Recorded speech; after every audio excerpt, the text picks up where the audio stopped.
कृष्ण उद्धव संवाद को जानते हैं। जीवन का उद्देश्य। भगवान श्री कृष्ण उद्धव को बताते हैं कि जीवन का उद्देश्य भगवान की भक्ति करना और आत्म साक्षात्कार प्राप्त करना है। उन्होंने उद्धव को यह भी बताया कि भगवान की भक्ति करने से व्यक्ति को शांति, सुख और मोक्ष प्राप्त होता है। भगवान श्री कृष्ण ने उद्धव को अपने जीवन को भगवान की सेवा में समर्पित करने के लिए प्रेरित किया। अब है भगवान की विभूतियों का वर्णन, ये अध्याय है। और उद्धव जी ने कृष्ण जी से क्या संवाद में प्रश्न पूछा।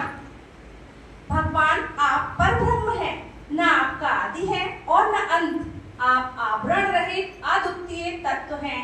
समस्त प्राणियों और पदार्थ की उत्पत्ति, स्थिति, रक्षा और प्रलय के कारण भी आप ही हैं। आप ऊंचे नीचे तथा प्राणियों में स्थित हैं, परंतु जिन लोगों ने अपने मन और इंद्रियों को बस में नहीं किया है वे आपको नहीं जान सकते। आपकी यथोचित उपासना तो ब्रह्मवेत्ता पुरुष ही करते हैं। बड़े बड़े महर्षि ऋषि आपके जिन रूपों और विभूतियों को भक्ति के साथ उपासना करके सिद्धि प्राप्त करते हैं वह आप मुझसे कहिए। इस तरह के कई प्रश्न पूछे उद्धव जी ने।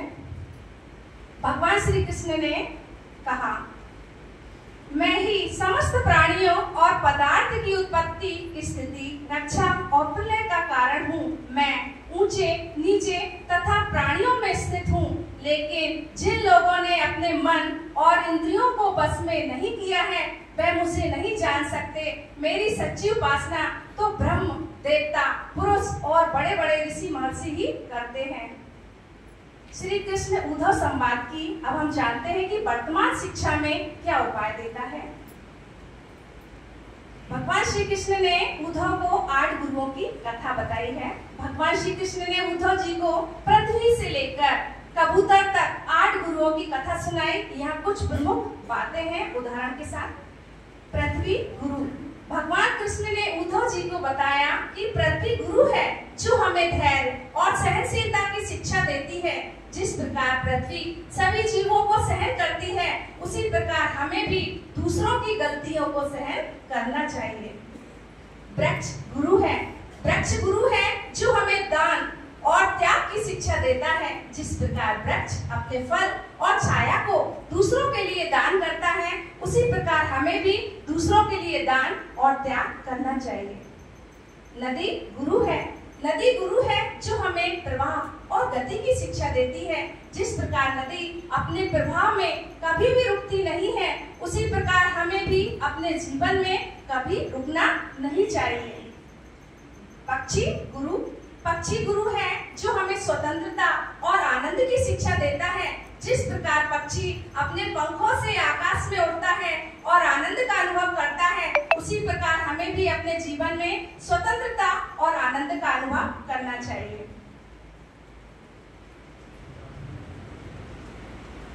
अग्नि गुरु।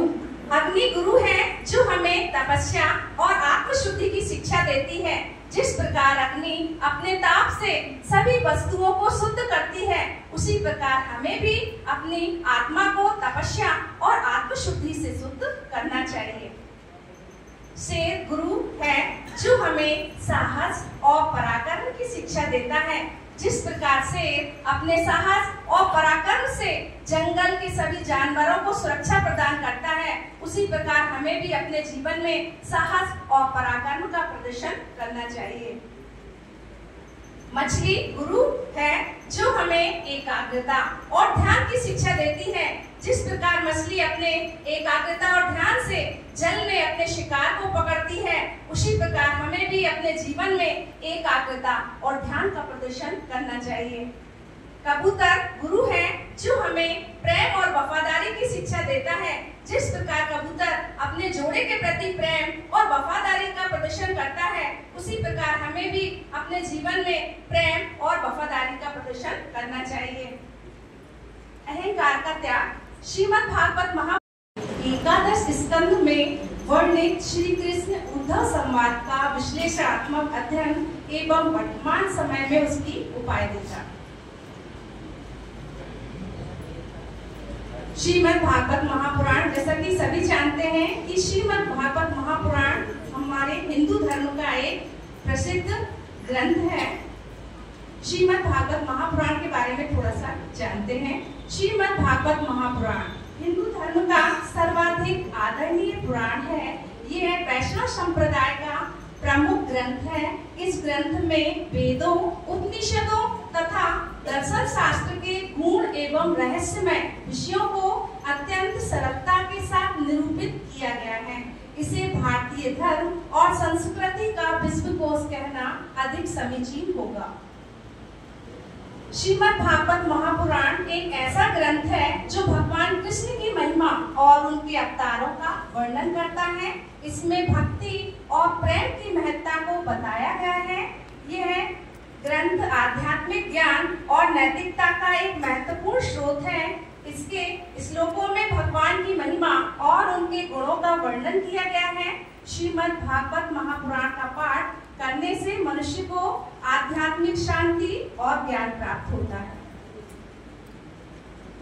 अब श्रीमद् भागवत महापुराण के बारे में जानकारी थोड़ी सी और जानते हैं कि श्रीमद् भागवत महापुराण में कुल 12 स्कंद हैं, जिनमें भगवान कृष्ण की महिमा, भक्ति और प्रेम, आध्यात्मिक ज्ञान, नैतिकता, आचरण और पौराणिक कथाएं शामिल हैं। श्रीमद् भागवत महापुराण में 335 अध्याय हैं। श्रीमद् भागवत महापुराण में 18,000 श्लोक हैं। और जो मेरे विषय का टॉपिक है वो है एकादश स्कंद से लिया हुआ है। एकादश स्कंद में भगवान कृष्ण के उपदेश और उनके शिष्यों की कथा का वर्णन है। साथ में इसमें कृष्ण के उपदेश की कथा भी शामिल है। भगवान श्री कृष्ण और उद्धव संवाद का इसमें वर्णन है। उद्धव को शिक्षा। भगवान श्री कृष्ण ने उद्धव को ये शिक्षा तब दी जब उन्हें ये ज्ञात हो गया था कि यदुवंश का आपसी कलह के कारण नाश होने वाला है और उनका पृथ्वी पर रहने का उद्देश्य भी अब पूर्ण हो चुका है। उन्होंने उद्धव को बताया कि अब वे अपने धाम वैकुंठ वापस जाने की इच्छा रखते हैं और पृथ्वी पर कलयुग का प्रभाव बढ़ने वाला है, जहां लोगों में अधार्मिकता बढ़ जाएगी।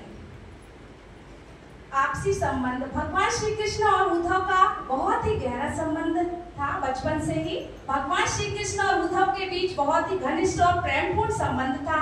उन्हें इस प्रकार वर्णित